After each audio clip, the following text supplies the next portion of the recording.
ওদের কমপ্লিট। একটু ভালো। হ্যাঁ, পেট ভরে গেছে। দাও। হ্যাঁ বলো। কি করছো তুমি? এই তো ব্রেকফাস্ট করছি গো। কার সাথে? এই যে আমরা তিনজন। তোমরা তিনজন নাকি কোনো মেয়েও আছে তোমাদের সাথে? আরে না, কোনো মেয়ে নেই এখানে, কি বলবার। ভিডিও কল করছি, ধরো। Video call? দেখাও। এই দেখো আমি, এই যে পল্লব দা, শুধু সন্দেহ করো। রাখো। ঠিক আছে।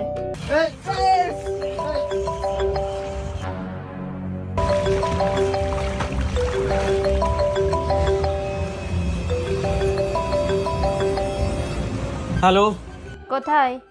সুইমিং পুলে আছি। কি করছো? কি করবো, স্নান করছি। ভিডিও কল করছি, ধরো। এই দেখো আমি এখানে, আমি রয়েছি। তুমি আছো তো দেখতে পাচ্ছি, আর কি আছে দেখাও। এই যে পল্লব দা রয়েছে এখানে, আর এই যে দেখো, আর কি আছে? আর কেউ নেই। এই দেখো দেখো আশেপাশে কেউ